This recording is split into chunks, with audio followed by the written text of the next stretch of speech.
Iran में छिड़ी जंग की आग सिर्फ पश्चिम एशिया तक सीमित नहीं रह गई है।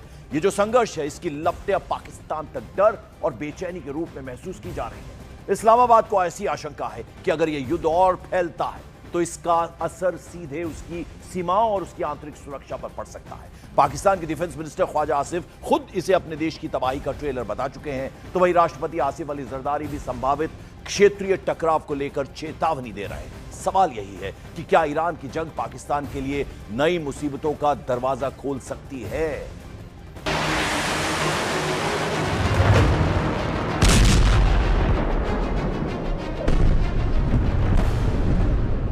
ईरान वॉर से दहशत में पाकिस्तान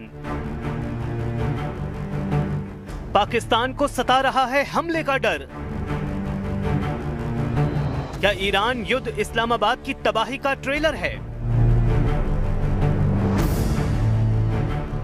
ईरान के खिलाफ अमेरिका और इजराइल ने जिस जंग का आगाज किया है, उसके साइड इफेक्ट की सबसे नई खबर पाकिस्तान से आई है, जहां ईरान में छिड़ी जंग की दहशत को साफ महसूस किया जा रहा है। ईरान में बढ़ते हमलों और तनाव के बीच पाकिस्तान के भीतर बेचैनी बढ़ गई है। सड़कों पर विरोध प्रदर्शन हो रहे हैं, सुरक्षा एजेंसियां अलर्ट पर हैं और सियासी गलियारों में भी चिंता साफ दिखाई दे रही है। सबसे बड़ी आशंका यही है कि अगर ये जंग और फैलती है तो उसका असर सीधे पाकिस्तान की सुरक्षा और स्थिरता पर पड़ सकता है। ये महज हवाई खबर नहीं है, बल्कि खुद अनहोनी आशंकाओं को पाकिस्तान ताकत दे रहा है। दरअसल पाकिस्तान के रक्षा मंत्री ख्वाजा आसिफ खुद इस खतरे को खुलकर बयां कर चुके हैं। आसिफ ने कहा कि ईरान में छिड़ी जंग पाकिस्तान की तबाही का ट्रेलर बन सकती है।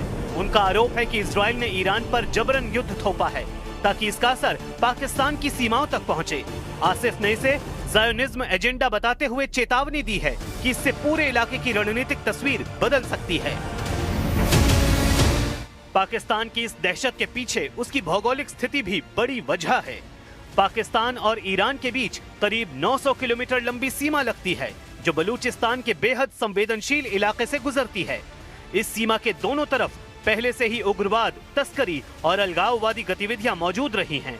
ऐसे में अगर ईरान में जंग और अस्थिरता बढ़ती है तो उसका सीधा असर पाकिस्तान के बलूचिस्तान प्रांत पर पड़ सकता है। यही वजह है कि इस्लामाबाद को डर सता रहा है कि मिडिल ईस्ट की ये जंग उसके दरवाजे तक पहुंच सकती है। जानकार भी मानते हैं कि ईरान में हालात बिगड़ने से पाकिस्तान की सुरक्षा चुनौतियां और बढ़ सकती हैं। लेकिन इस डर की कहानी ईरान और इजराइल तक नहीं है। पाकिस्तान के राष्ट्रपति आसिफ अली जरदारी को भी ऑपरेशन सिंदूर की चोट रह रह कर सता रही है। Today, trapped in the strategic short-sightedness, India's leaders said they are preparing for another war. As a lifelong advocate of regional peace, I would not recommend. Today, trapped in the strategic short-sightedness, India's leaders said they are preparing for another war. As a lifelong advocate of regional peace, I would not recommend. जाहिर है Iran की जंग ने पाकिस्तान के भीतर सिर्फ सुरक्षा चिंता ही नहीं बढ़ाई है, बल्कि पूरे क्षेत्र में एक नए टकराव की आशंका को भी हवा दे दी है। दरअसल हाल के दिनों में पाकिस्तान की चुनौतियां, उनके चैलेंजेस लगातार बढ़े हुए हैं और ये जो चैलेंजेस हैं, इनको एक एक करके जरा आपको समझा दें। तो पहला चैलेंज अफगानिस्तान से बढ़ता टकराव है। पाकिस्तान की पहली और सबसे ताजा चुनौती उसकी पश्चिमी सीमा से जुड़ी हुई है। अफगानिस्तान के साथ टेंशन लगातार बढ़ रही है और कई जगह हालात बिल्कुल युद्ध जैसे बने हुए हैं।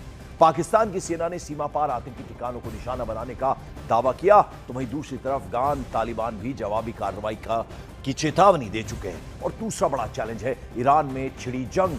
पश्चिम एशिया में बढ़ते संघर्ष का असर सीधे सीधे पाकिस्तान तक महसूस किया जा रहा है। दोनों ही देशों के बीच करीब 900 किलोमीटर लंबी सीमा है। ये बॉर्डर 900 किलोमीटर का, जो बलूचिस्तान जैसे संवेदनशील इलाके से होकर गुजरती है। ये जो क्षेत्र है, यहां पहले से ही उग्रवाद है, तस्करी, अलगाववादी गतिविधियां सुरक्षा एजेंसियों के लिए बड़ा चैलेंज पहले से बनी हुई है। और ऐसे में अगर ईरान में जंग और अस्थिरता बढ़ती है तो फिर सीधे सीधे उसका असर पाकिस्तान की सीमा सुरक्षा और उसकी आंतरिक हालात पर पड़ सकता है।